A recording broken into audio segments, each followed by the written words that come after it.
Hey, and welcome to the Solid Verbal. Now would be a perfect time to consider subscribing. Yeah, that little subscribe button for year-round premium college football content. That's it. Here's the video. Enjoy. Subscribe. Welcome back to the Solid Verbal. Boys and girls, my name is Ty Hildenbrand. That fine gentleman over there, the one, the only, still the incomparable Dan Rubenstein. Ahoy, mateys!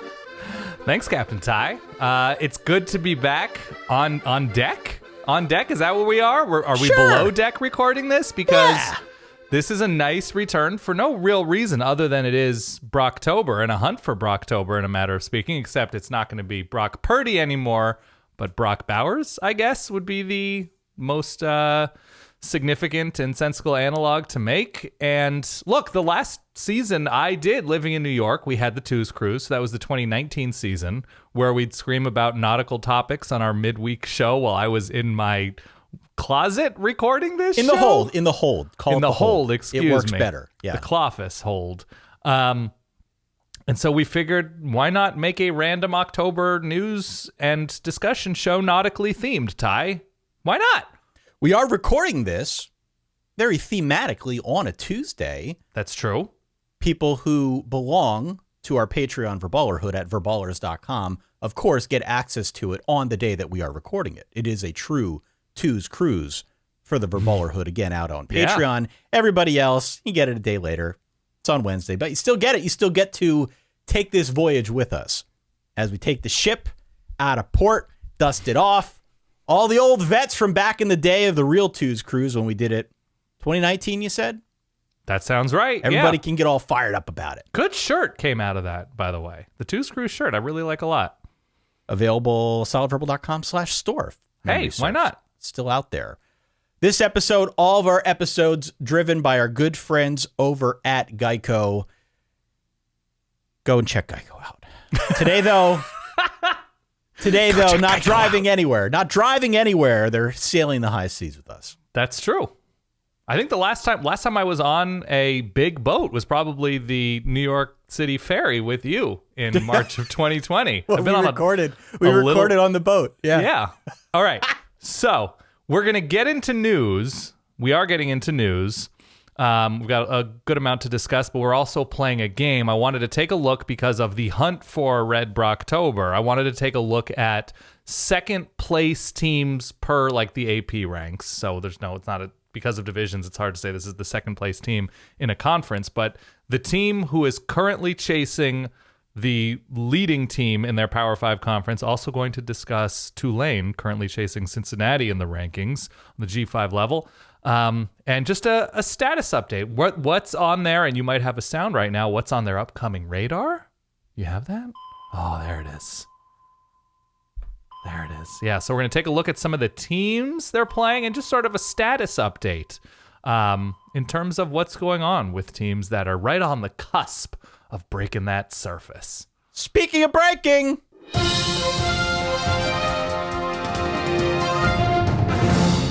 not so breaking news, but news nonetheless, Dan. Yeah. A few things that you and I need to talk about. You mentioned Red Brocktober, Brock Bowers, maybe being our target here in this game, but his team, Georgia, big game this weekend in week 9, the Florida-Georgia rivalry. Kirby Smart advocating that it should be a home and home. Interesting. Saying ixnay to the Jacksonville say, I don't know my pig Latin, but the cocktail party. It's still a cocktail party, whether it's in Athens or Gainesville, I suppose, but it's different. It is not officially a cocktail party, though. Did you know that? No, what it is not called that anymore? The world's largest outdoor party? Not officially. Okay. Since, I believe, 2006, the city of Jacksonville has done away with that as an official title. CBS doesn't use it anymore because of alcohol-related incidents. They didn't want to be associated with it. So those who know that it's still a cocktail party, but just not officially. We can't say it. Sure. I've been. It's a fun time. It is a party. It is a good time.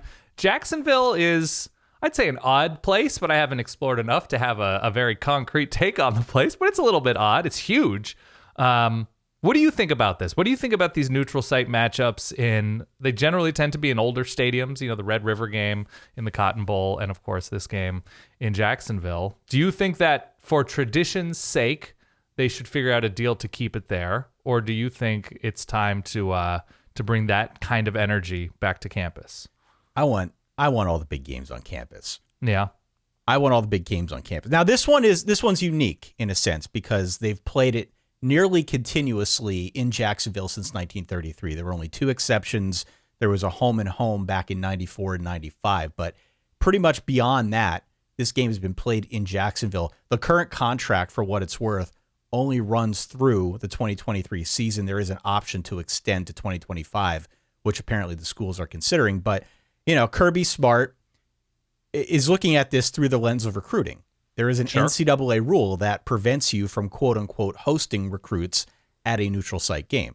So as he described in the news story, basically, hey, we can leave tickets at the door, but that's about it. That's about the most that we can do. And this is generally a pretty big game. So I get it from that standpoint. There is another aspect to consider, which is money. Mm-hmm. Each team gets guaranteed about $3 million every time this matchup is played. Obviously, if you play this game away from your own campus, you're not going to get that kind of money. So there's financial incentive. There's also the traditional aspect of we've just done it off campus in Jacksonville for like 100 years forever. So there are all these things that I think they're weighing. For me personally, I'd rather have it on campus. Like we are very quickly moving away from tradition in nearly the sport overall. Yeah. In nearly every other aspect of college football. To bring this game on campus, despite the fact that that might be something of a bummer for folks who are used to it being there, I don't know. As somebody maybe without a dog in the fight, no pun intended, I'm always a proponent for trying to play the biggest games on campus. Yeah, same. I go back and forth with this because I like the idea that everybody has kind of weird wrinkles to their existence. That they play the rival in a neutral site game, that they play their rival in the State Fair of Texas, right? That, Big Tex is overlooking the stadium and people are eating fried whatever. Like, I get the appeal of that. And so I don't say it lightly. I definitely appreciate games as like you mentioned, a neutral bystander on campus, and I can understand the plight of somebody who wants that extra recruiting time. They want to sleep in their own bed, right? And every other year instead of always sleeping in Jacksonville. I get all of that. My personal preference aesthetically as a non-affiliated bystander is play on campus. Maybe there's a middle ground where you play 4 of 5 on campus, and there's the weird wrinkle. You get like a rotation. Yeah, there's a rotation thing in the way that, Arkansas used to play and Alabama used to play certain home games in a different city. Like, there have always long been weird wrinkles that have sort of been phased out.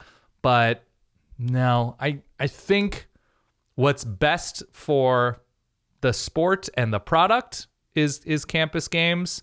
But look, if Florida and Georgia people are in love with Jacksonville, it's good by me. Like fans-wise. And when I say Florida, Georgia people, I say fans. If there's something that they hold special in their hearts about playing this game in Jacksonville, that's good by me. Yeah. No, I'm not taking a hard line on this one. I've never been to the matchup. So I would defer to the folks who have a little bit more stake, a little bit more skin in the game. Yeah. Let us know what you think. Speaking of games on campus. Yes. Did you see the little dust-up? Did you see the dust-up between Jim Harbaugh / Michigan briefly, and James Franklin / Penn State? Briefly. So walk me through. I saw a clip of, in tight quarters, a bunch of players sort of getting in each other's faces because there's a weird thing that happens in Ann Arbor at the stadium that there's one tunnel or something, and the organization thereof is very haphazard of who goes in and who goes out. Yeah, so there's a clip that made the rounds almost immediately after it happened on social media of, the teams kind of jostling, pushing back and forth on one another in the tunnel at Michigan.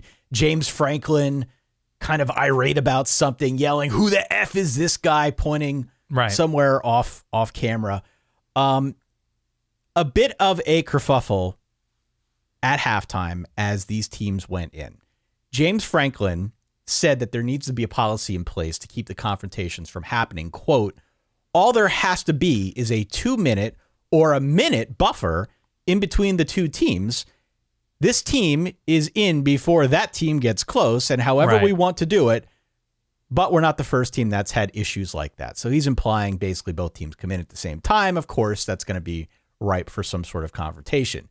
Meanwhile, though, Jim Harbaugh pushing back on that notion, saying that, no, James Franklin was the ringleader of the confrontation and that Penn State players weren't letting Michigan players through to get to their locker room. Quote, right. It seemed like a sophomoric, great word, Jim. Yeah. Great. Seemed like a sophomoric ploy to keep us out of our locker rooms.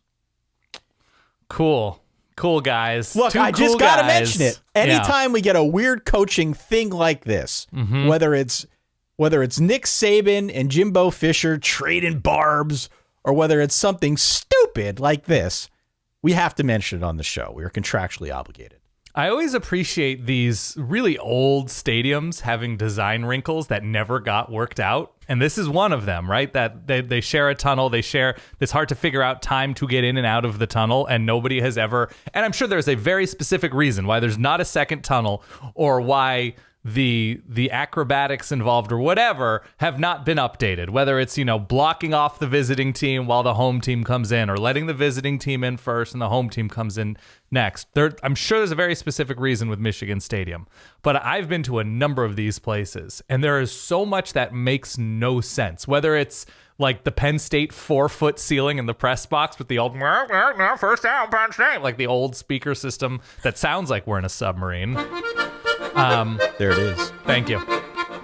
Or I remember going to Nebraska and there's like 3 feet between the back of the end zone and a brick wall. Like, what is happening? See, that's the one that gets me. That's because these guys are running full speed to the corner of the end zone. Yeah.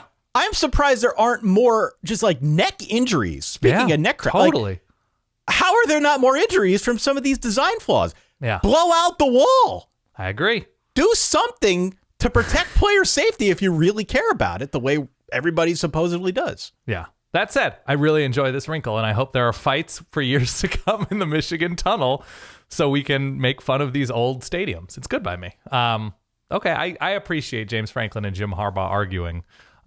It's like two pool noodles yelling at each other. Okay, that's it. There is no conclusion to this story. I just wanted to make that. Okay.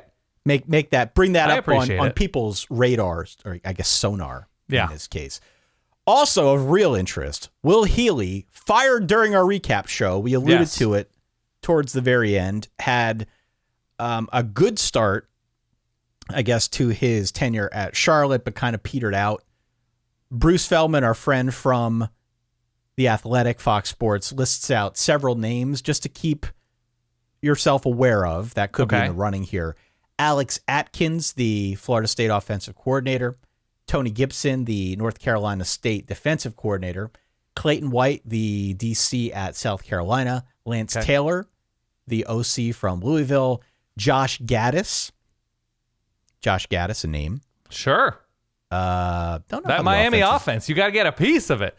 When you can get that sweet taste of the Miami Hurricane offense, don't know how nectar, that's going. You got to get that taste. Yeah, don't know if that's the move, but Josh Gaddis, he's throwing him out there. Phil Longo, the OC for UNC. And speaking of things that you don't want to get a taste of, he also lists Gene Chizik, the new/old defensive coordinator for North Carolina as well. Yeah, sometimes you can just yell names and people will say, oh, okay, well, there's an interesting list. Look, whoever it is, all of these schools that are, especially on the G5 level, that happen to be in advantageous recruiting spots, you're looking for the next Tom Herman. You're looking for somebody who is going to bring energy to a program, who is going to pull the best 3 stars in the area, and occasionally a blue chip guy to bring energy to a program. Now, Charlotte it's a pro sports town as far as I can tell. So same thing with Houston, obviously. And I think Houston, just fundamentally, infrastructure-wise, is a bigger program than Charlotte, who has not been on this level for a terribly long time. But it seems like, without knowing the budgets there and restrictions there and whatever there, that's a place that should go to bowl games often. Because if you can recruit in the Carolinas, on the East Coast and in the Southeast, you should be able to field a team good enough to win 7 or 8 games most years. And I know it's a tougher conference, but still, I think it's a pretty good job. And obviously, Will Healy had the energy and the juice coming off of his time at Austin Peay and the success he had there just outside of Nashville. Kind of bummed it didn't work out. It seemed like he was going to be one of the young up-and-coming coaches, and still maybe. But, yeah, man, a lot of interesting, good names in there. And for Charlotte's sake, when you mentioned Gene Chizik, it's like, not on the come down. Don't find somebody on the come down who just wants a head coaching job, because they're not going to put their all into that program. They don't have a vision for Charlotte football. They just don't. They have a vision for they themselves being a head coach once again. So somebody up and coming, somebody who's been waiting their turn, somebody who has been succeeding as a coordinator or at a head coaching job at a smaller place. I want somebody ascending. That's all I want for any of these programs. By the way, Will Healy started 7-6 at Charlotte, and then each year thereafter a losing season. 5-7 last year, started 1-7. Yeah, this year. The writing was sort of on the wall when we did our preseason work. It just didn't seem like it was going to be a good go of things for Charlotte. Elsewhere in college football, more broadly speaking, the Big Ten is going to keep divisions. Okay. 2023, they have said they're going to, sources have said that they will reconfigure when USC and UCLA arrive in 2024. So you got to get the West while you can. Illinois, yeah. Minnesota, Purdue, before they shift this things up. I have not seen a whole lot with respect to what the plan will look like once USC and UCLA do arrive. Pods. What they're going to do. But pods, yeah, I mean, that's going to be its own nightmare because of the geographic issue, the travel issue, but nonetheless, keeping it for whatever that's worth in 2023. And last but certainly not least, did you see where game day is going this week? Jackson State. Yeah, man. Dion, fresh off of a 60 Minutes appearance. Yep. Going to be the figure, the face of game day this week, as I'm sure he's going to be on set doing an interview. And I think it's spectacular. I think it's great. When you can shine a spotlight on various levels, various teams, various size schools, I think that's sort of like the secret sauce of game day. When they go to James Madison, when they go to North Dakota, when they go anywhere that's a little bit smaller, and you see that kind of juice for college football, even if the school isn't big, even if the level isn't the biggest, I think it's great. Yeah, I mean, college game day is very much woven into the fabric of college football. It's part of the experience for many people who watch college football, people certainly who listen to this show. So to go to a place like Jackson State, like you said, whether large or small, to be able to tap into that passion that makes all this special is pretty cool. Jackson State, has, of course, the big rivalry against Southern this weekend. It's going to be the first time that game day has gone to an FCS school since they went to South Dakota State. That's right. 3 years ago in 2019. They the Jacks? They the Jackrabbits? Jackrabbits, yeah. Yeah. Meanwhile, Big Noon Saturday is going to originate in Jim Harbaugh's breakfast nook, because they are woven into the fabric of Michigan and Ohio State, and Michigan and Ohio State only. The interlopers, the carpetbaggers that are the Fox college football employees are going to, I'm sure. I mean, are they going to Ohio State, Penn State? Where are they going this week? I'm assuming so. If it doesn't involve Ohio State and Michigan, somehow it's not Fox Sports. That's all. They're going to do Big June Saturday, right? Is that the next thing? They'd be like, what if we move Michigan, Ohio State to June 15th? Yeah. That's what Fox does now. It'll be like the Battle at Bighorn, one of those nighttime golf events that they randomly do. Yeah, exactly right. All right. That's all we got for news, Dan. Should we bring the Twos Crews out of retirement? Let's! Preparing to deep dive. Captain Time. Lieutenant Dan. You have clearance. Dive deep. That's me speaking backwards, I think. I don't know what I'm saying. I was trying to figure it sounded Russian when I heard it. I think if you isolate that and reverse it, it might say something, but I don't remember the kind of effects I put on it. You're talking about 3 years ago. I can barely remember what I did 3 hours ago. So whatever. All right. So what we're doing today, as we mentioned at the top of the show, is we are taking the teams on the hunt. The teams currently not the highest ranked teams in their conference, in their power conference, and on the G5 level, because we're going to talk about Tulane, and talk about what's going on with them, what the rest of their schedule looks like, who's on the radar. And I was looking specifically because this is an exercise of sorts for a modern naval or nautical exercise that was performed by the military, performed by NATO or whatever. There was an anti-warcraft exercise, this past summer by I think 11 countries. And they did it in Scandinavia. And it was anti-warcraft exercising called dynamic mongoose. The mongoose, of course, is small and fleet of foot and can take down venomous snakes, right? Yeah. Like a cobra. Oh, they're mean, man. You don't want mongoose. Let's go mongoose. I like that. Mongoose can be very mean. Yeah. So the name of this show is the Dynamic Dangoose, as we take a look at the anti-top tier Warcraft exercises afoot by these hunting teams. So the 5 teams that we want to just deep dive a little bit. Nautical term. Sure. Michigan, Tennessee, USC, Wake Forest, Oklahoma State, of course, the Pokes, hunting TCU, which they did unsuccessfully not too long ago, Wake Forest hunting Clemson, which they did unsuccessfully not too long ago, USC hunting Oregon. If everything works out, they could have a shot, depending on what happens with Utah the rest of the way and UCLA the rest of the way, could have a shot in Vegas in the Pac-12 championship game, which, by the way, I think kicks off right after our live show in Atlanta on Friday, December 2nd. Yeah. SolidVerbalLive.com. Tennessee, of course, is hunting Georgia. They're going to get that shot very, very soon. And, of course, Michigan hunting Ohio State to conclude the season in November. So, of those teams, and Tulane hunting Cincinnati right now for that G5 New Year's 6 spot. Of those teams, where are we starting, Ty? I want to start with USC, Dan. I want you to tell me why USC can catch Oregon. Sure. Star power. Star power is the answer there. It's almost the way that USC is built, and I don't mean to cast aspersions. I know there's like the conversation around them being mercenaries, right? Bringing in all these transfers and paying this coach gobs and gobs of money. USC has star power at quarterback and receiver. And I know Oregon now kind of does with how Bo Nix has been playing and the emergence of Troy Franklin and Bucky Irving, who, by the way, Bo Nix and Bucky Irving transfers. So I'm not casting aspersions on anybody using transfers to succeed. My favorite team does it themselves. What USC can do with Caleb Williams is win a ton of games, no matter how poorly protected he seems to be at times up front on offense, no matter how bad USC's run defense is up front, and they're actually a little bit beat up at linebacker right now. They can withstand a lot. Now, the problem is what we saw with the Utah game. They can outscore anybody. But the problem is that's exactly how they're going to need to beat the good teams that they play. That obviously everybody has to outscore, but you have to win games 45-41, 52-51, 45-39, whatever.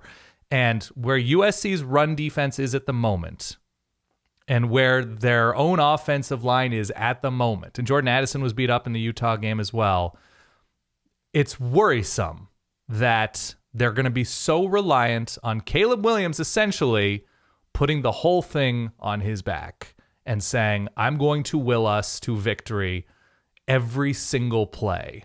And they've run the ball really well. Troy Dye has been very good, has good burst, and the offensive line has actually opened up a number of really quality lanes for him. But it is still, once again, every week, Caleb Williams is going to have to look like a Heisman caliber quarterback. If he's merely good, if he's merely okay, if he's merely pretty good, merely decent, USC against good teams, be it UCLA, maybe less so against Notre Dame with how they've looked on offense, and certainly Oregon, if they meet them in the Pac-12 championship game, is going to have a lot of issues. Still win, but they're going to need the 4 turnovers that their secondary has been generating most weeks to do so. And so, really good place because they have one of the best handful of quarterbacks in the country who at any given time can make just an absolutely bonkers play. But that's the concern right now with their ability to hunt the top of the conference. So you're in on USC, but only based on star power. If they're going to hunt down Oregon, it's based on star power. Yeah. For me, that's too much of a wing and a prayer. Okay. I like this USC team. I think this USC team is really good. I can't turn a blind eye to all the red I see. Yeah. Speaking of Red October. The Cardinal, yeah. I can't turn a blind eye to all of the red that I see when I look at the numbers for USC's run defense. And I look at some of the teams coming up here, right? I'm not so much worried about Arizona this weekend or Cal or Colorado, but UCLA can run it. Mm-hmm. Notre Dame thinks they can run it. That's part of the problem. Right. Nobody's really clued them in yet that they're not great at doing that, but they're trying to do more of it. And certainly if they get to Oregon, if all goes well and they get to that Pac-12 championship game, Oregon's a team that, look, we saw it this past weekend. Oregon can run it too. That will be put to the test for USC. I think star power can get them to that game against Oregon. But in terms of truly hunting them down, tracking them down, overcoming the Ducks, for me, it's a bridge too far. For me, we're crashing into the bottom of the sea here, man. That run defense is not where it needs to be. They are also a pretty poor special teams program at the moment in terms of hidden yards. If the defense is going to give up a lot on the ground, the 95th most efficient punt team, the 99th most efficient kickoff team, the 95th most efficient kick return team. They return punts pretty well. That's the issue to me, that teams can tilt field position against the Trojans as well. Now, you're right, though, Ty. In terms of the schedule, UCLA is the only true danger, is it not? Yeah. I mean, Arizona doesn't have a defense. Cal doesn't have an offense. Colorado doesn't have anything. And Notre Dame has struggled to move the ball against better teams. So right now, you're just circling UCLA. It's pretty good. Yeah. All right. Let's move on. Let's search the high seas here. Who do you want to hunt with next? I want to hunt with Oklahoma State, Dan. Okay.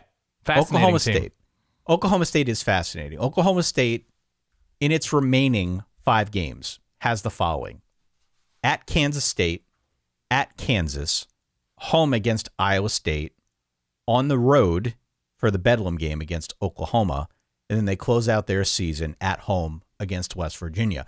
Part of the intrigue with the Big 12 this year is even the quote-unquote bottom dweller, West Virginia, is dangerous enough that they're only a 7-point dog this coming week against the top team in the conference, TCU. There's a lot of parity from top to bottom between TCU and, I guess, West Virginia.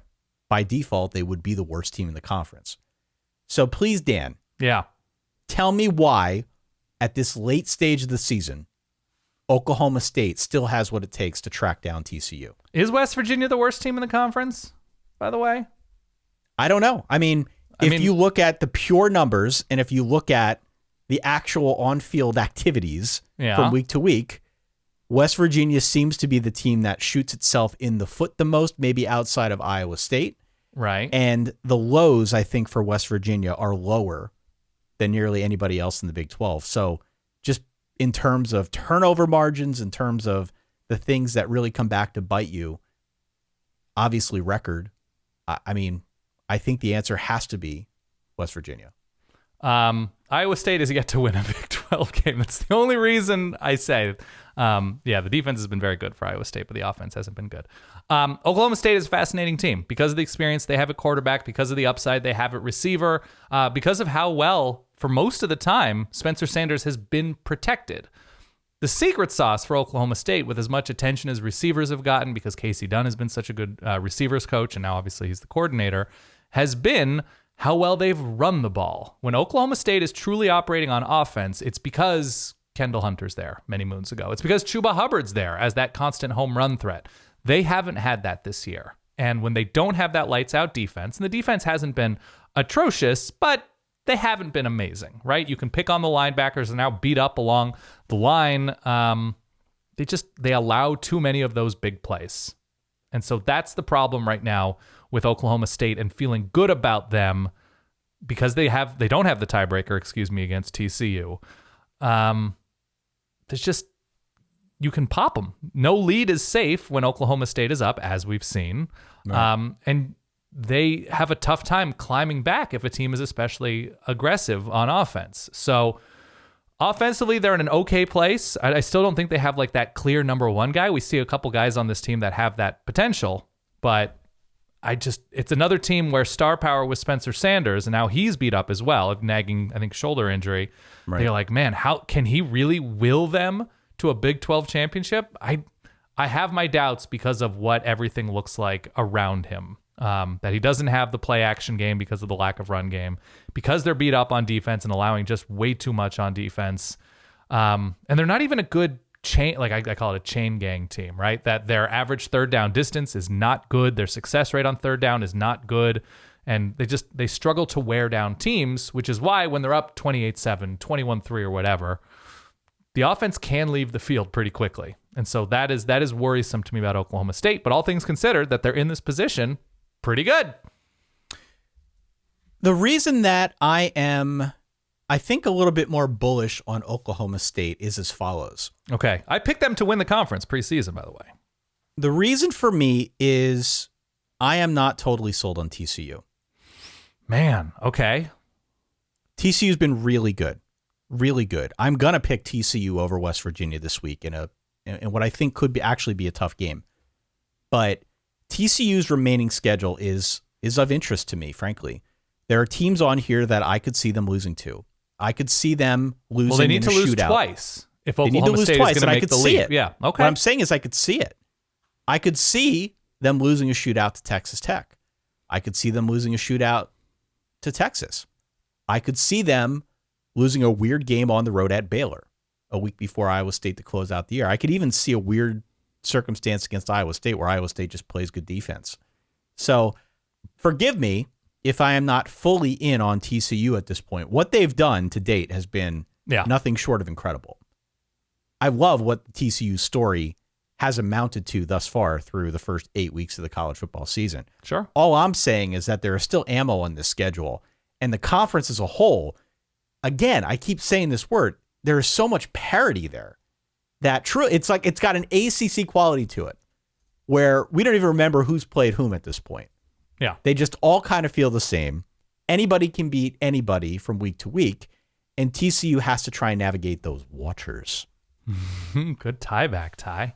Thank you. You're not wrong. I think was Oklahoma State up pretty big on TCU early on? Was that the 24-7? Yeah. 21-7, 24-7 situation? Yeah.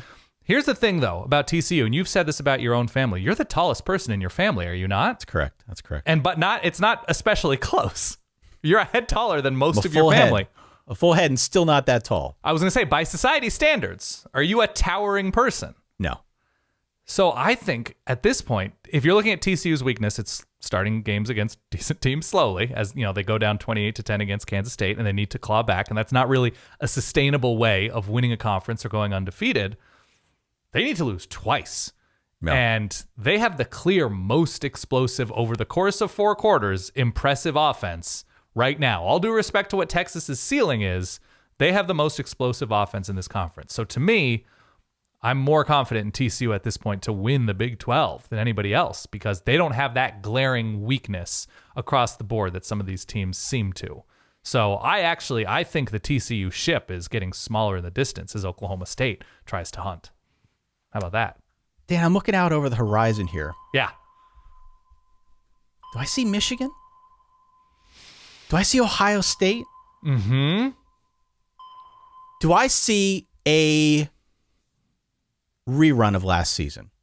Do I see a rerun of last season whereby Michigan, Ohio State square off in this monster rivalry game and Michigan again takes it to them? Michigan again gets the monkey off their back for the second straight year and knocks off Ryan Day and Ohio Well, the monkey's State. off the back, Ty. You can't knock something there that's not there. Something off that's not there, right? The Ohio State monkey is off the back. Yeah. Certainly the playoff monkey, the championship monkey is still there for Jim Harbaugh. The most important thing, though, is beating Ohio State. They did it last year. Can they do it again? That is always the standard by which they grade out their seasons. What did we do against Ohio State? In terms of remaining schedule for Michigan State, Rutgers, Nebraska, Illinois a week before Ohio State. Maybe that'll be weird for some reason because Illinois plays defense, but I don't know if I'd count on that. Obviously, they close out the season on the road this year in the shoe. Tell me why you think, despite all of the narrative about Ohio State being the best offense in the country, all of the narrative coming from me that Ohio State is bound to win the national championship in 2022. Tell me why you think Michigan hunts down Ohio State. The way Michigan plays offense is so specifically such a pain in the ass to play against that, look, you root for Penn State. You watched every second of that game.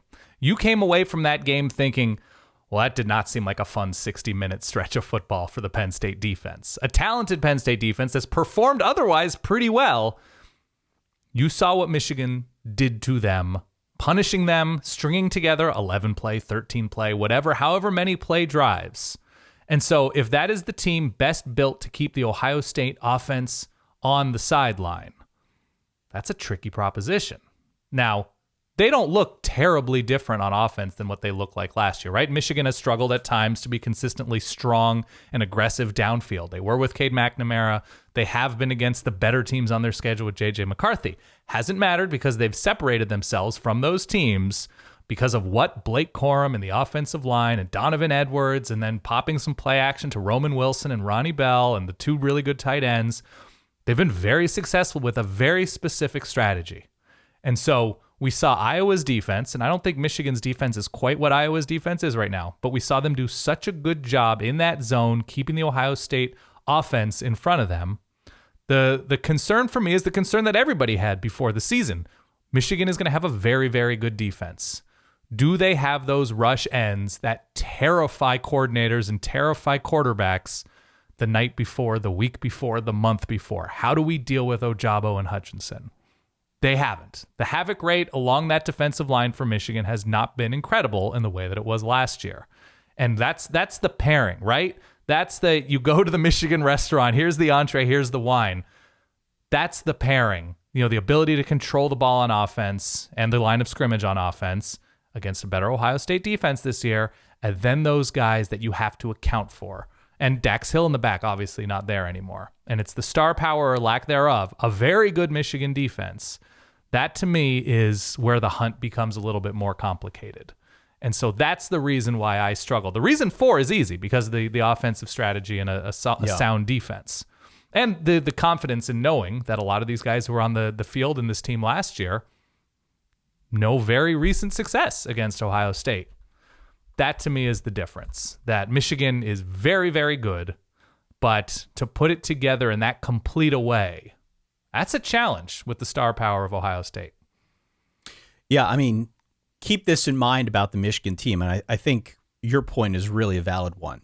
Mm-hmm. It's sort of the same strategy as a year ago. Going to J.J. McCarthy, even more pronounced. It's like 2021 plus. But yeah, right. Going to J.J. McCarthy has certainly unlocked something of the playbook. Right, yeah. They can do more with him because of his mobility than they could with Cade McNamara. But they're still basically running the same thing. What we saw against Penn State was a masterclass. That worked beautifully. Penn State ran, if you don't count the kneel down to go into half, Penn State only ran 13 plays the entire first half. They had the ball for 5-6 minutes out of the first 30.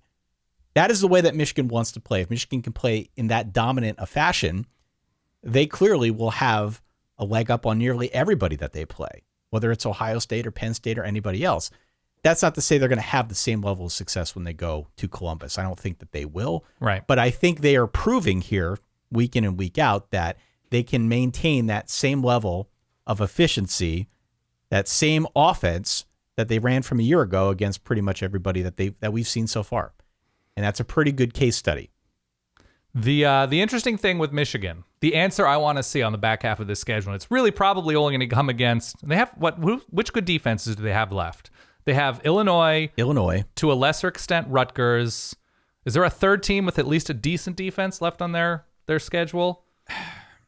I guess Ohio State, but yes, obviously Ohio State. But until Ohio State, those are the two defenses that, here's what I want to see. I want to see 1st and goal from the 7 touchdown, 1st and goal from the 4 touchdown, 1st and goal from the 5 touchdown, like a touchdown eventually.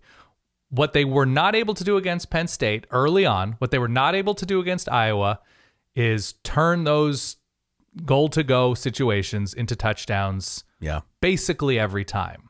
And so in the way that, what is it? You don't win friends with salads from the Simpsons movie.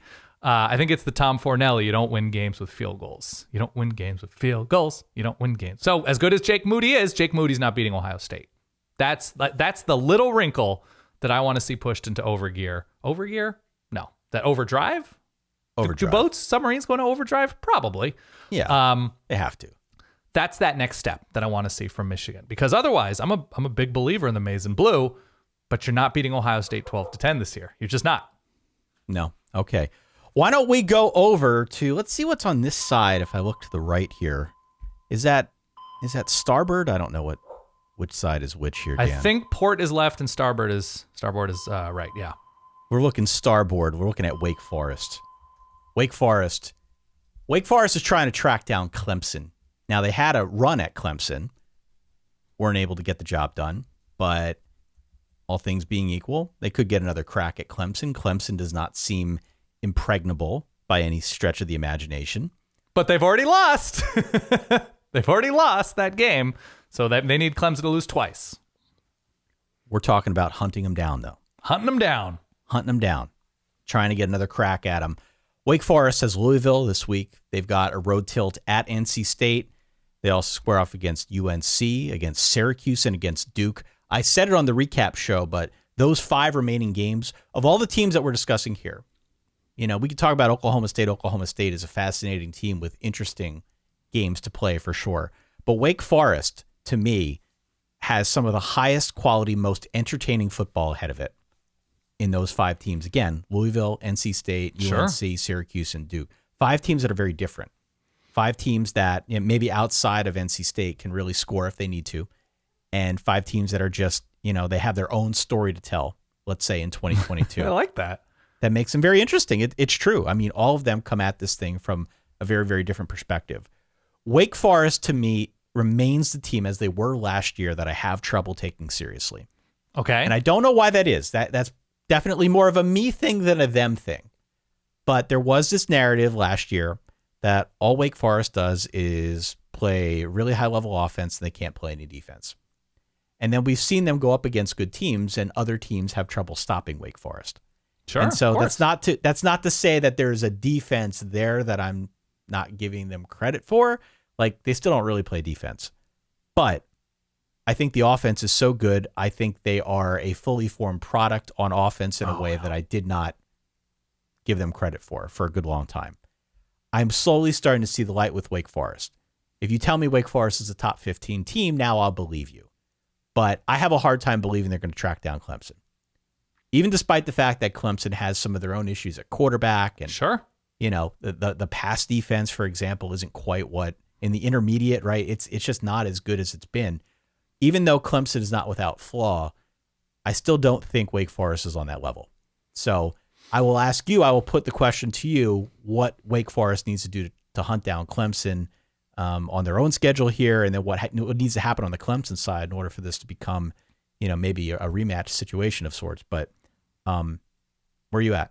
The remainder of their schedule, the balance of their schedule is a bunch of very specific set of skills programs. Liam Neeson Taken type programs, right? That like Duke is not a killer team, but decent, but they don't do anything terrifically well. Their very specific skill is taking advantage of down teams and having a productive quarterback, a promising young productive quarterback in Riley Leonard. NC State doesn't have the offense, especially not without Devin Leary, but an incredible front seven. So their very specific set of skills is on defense. That's the most challenging defense, with Syracuse right behind them. Syracuse has its own issues on offense and the consistency thereof. North Carolina has defensive issues. It's a fascinating balance of their schedule, the remainder of their schedule. But the thing is, it's all gravy for Wake Forest. So yes, their hunt for Clemson is difficult because they need 2 losses from Clemson. But because Wake is in this place where find receivers, run a very difficult system to play against, it's highly efficient, put up 40-plus points. What was the final score of the Clemson game in overtime? Something like 51-45? Yep. So it's them, whatever, Wake Forest. It's the Deacons that everybody should be scared of. They've got 3 strong receivers. By the way, A.T. Perry is the big name, but Jamal Banks was the guy who was especially strong against Clemson. He might be the most dependable of the 3. They're more of a problem than the teams left on their schedule. Drake May is probably the best quarterback or the quarterback with the highest ceiling. Sam Hartman's excellent, though. Yeah. So I feel great about Wake Forest because they are so sure of themselves and their style that even if they don't catch Clemson, which I think is going to be difficult, they're going to win a ton of games. They know their weaknesses. They can scheme around their own weaknesses in ways that I don't think other teams are self-aware. I'm in on Wake. I think they're going to have a very strong end to their season. Yeah, I know I said rematch situation. There won't be a rematch situation. That's not the way the ACC championship works. Yeah. But I think what I'm getting at is basically, what needs to happen on both sides of this thing. Yeah. In order for Wake to eventually track down Clemson. You mentioned that Clemson has to lose twice in conference. I think that's a tall ask. It's a big ask. I don't think that's going to happen with the remaining slate of ACC games. Louisville and Miami is really what Clemson has left in conference. They've got the Notre Dame game, which isn't going to count for the standings. They've got South Carolina, which is, their rivalry to close out the season. So it's getting late awfully early here. And provided there aren't some sort of weird fireworks at home, no less, against both Louisville and Miami, it seems sort of a foregone conclusion that it's going to be Clemson going through from that side of the conference. But I don't know. I'm interested in seeing Wake. As I said at the top here, yeah, I do believe, if nothing more, it will be very entertaining football these final 5 games for the Demon Deacons. Yeah, it also makes me want to put a little bit more respect on Clemson's name, how Wake and Syracuse have played this year. These are not nothing wins. The bottom of the ACC is shockingly awful. The bottom of the ACC is very bad. But I still am a big believer in what Syracuse has been able to do in closing out games and what Wake has been able to do this year. In a conference with a lot of upheaval, Wake is that kind of sure thing. Let's go over to, what do we see? We have Tennessee left. Vol Navy. I see red. I see orange. Uh-huh. Tennessee has its own Navy. That's true. They have their own Navy. Literally, the Vol Navy. Very thematic here. Tennessee's got to get over the hump with Georgia. Tennessee wants to track down Georgia. What does Tennessee need to do to track down Georgia? And more importantly, how has your level of confidence that they will be able to beat Georgia when they play in 2 weeks as compared to wherever you were at the start of the season? Because it's changed a lot for me. They need an elixir to get healthier at corner. Because they are down their top 3 dudes who started the season, I believe, at this point. They need Cedric Tillman to get back. By the way, I did see Jalen Hyatt, as Tennessee tries to chase down Georgia, has now entered into Heisman odds conversations. Yeah. I don't know if you saw that. I did. That's pretty good, especially when you will not be able to find a sports writer who covers the SEC who is has too much of an urge to say Jalen Hyatt might not even be the best receiver on his own team. I don't know why they all sound like Greg McElroy, but they do in my head. Jalen Hyatt at this point is the best receiver on his own team because he's the only receiver to do what he did against Alabama, if the best ability is availability. Hopefully Cedric Tillman gets healthier. Hopefully they get a little bit healthier in the secondary, but that to me is the issue with Tennessee. The plus with Tennessee on that hunt is, 1, haven't played Georgia yet. Okay? That's pretty good because we talk about these teams that need somebody to lose twice because they already have lost the tiebreaker for their hunt. Haven't played Georgia yet. Georgia's going to be coming off of the Florida game, if I'm not mistaken, when they do square off. And Tennessee has arguably the most dangerous passing attack in America with Hendon Hooker. And so the hunt is very real, but they themselves are probably going to need to win that game. I don't think it's going to go back and forth like it did against Alabama. And I don't think Georgia's defense is, especially up front where they were last year. They're beat up, whatever. To beat this year's Georgia team, how many points is Tennessee going to need to score in that game? 31? Yeah, at least. At least. Scoring 31 against Georgia this year. It's not easy. I don't care who your quarterback is. I don't care how healthy your guys are on both sides of the ball. That is a tall ask. So Tennessee has never been this close in the hunt for Red Brocktober as they hunt, the Georgia tight end, who's very difficult to deal with. But at the same time, there is something about Georgia with their lack of obvious weaponry at receiver, right? That they're relying on guys out of the backfield. They're relying on an incredible tight end. But in terms of guys who can take the top off of a defense, Tennessee has the clear advantage there, especially if Cedric Tillman is healthy. And so that, to me, is the interesting quotient, that if it does get into that space, Alabama is better built than Georgia is to respond in kind. And Georgia can dictate. Georgia probably will dictate for a good chunk of that game. But man, when you have that explosive ability and the balance that Tennessee has, they can pop plays on the ground as well. I think they're neck and neck. I really do. And where is that game, by the way? The game Tennessee-Georgia game? The game is in Georgia. That's a lot. It's a lot, and you still give the advantage to Georgia because of what they've done lately and the fact that it's in Athens. But neck and neck, right there. Absolutely. Who does Tennessee finish with otherwise? Tennessee's remaining schedule. You got South Carolina left. South Kentucky Carolina left on the road. Mm-hmm. After Georgia, it's Mizzou, South Carolina, and Vandy. Okay. So workable. Really the big one staring them in the face is that Georgia game. They've got Kentucky at home this week, which we're going to talk about on our preview show. I think could be a sneaky matchup for the Vols in a look-ahead spot there. But the Georgia game is interesting to me for a couple reasons. I do think the way, and everything you say about Georgia and not having obvious weaponry and potentially getting into a bit of a shootout, like I think all of that stuff is very, very valid. I also think the way that Georgia plays, though, is very advantageous against a team like Tennessee. Tennessee's a quick strike offense. That's how they build themselves. That's how they've been very successful. Obviously, that's how they beat Alabama. Georgia's a slower team. You know, Georgia only has about 11 drives per game. Okay. And they are very efficient whenever they have the football. They're not an explosive team, at least not by our metrics. That's not the way that this team is built. But they're just very good at taking their drives and getting the most out of them. Sure. They're very good on third downs. They're not going 3 and outs. They're not shooting themselves in the foot. They're just very good at the small things. And I think against a team like Tennessee, if you're able to play that slower style of football, and especially if you're able to get the most out of your drives when you have the football, that's kryptonite for a team like Tennessee. Because Tennessee's going to go up against a Georgia defense that's going to stop them here and there at least. Might not stop them every time. Right. But they're going to stop them enough that if you're able to give the ball back to your offense, drain the clock, that type of formula. Almost a Michigan formula like we saw against Penn State, frankly. Agree. If you're able to play that style of football against Tennessee, I think that's a tough ask. Tough ask for the Vols to win. At present, I think that's about a 7-point line in favor of Georgia.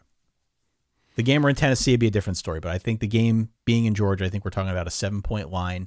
I'd be very curious as we get into, talking about that one week 10, 2 weeks from now, where we stand. I think we'll learn a little bit after the Kentucky matchup. I think we'll learn a little bit after the Florida matchup for both these teams. We'll certainly know a lot by December. We'll know everything by December. The actual really interesting data point for Tennessee is as our perceptions of LSU have grown in respect, what Tennessee did in Baton Rouge on the road makes me feel especially good about Tennessee's ability in Athens. That Baton Rouge is a difficult place to play. That LSU team is good. Now, look, we're all dealing with injuries at various points of the season. I myself have a heating pad on my back right now.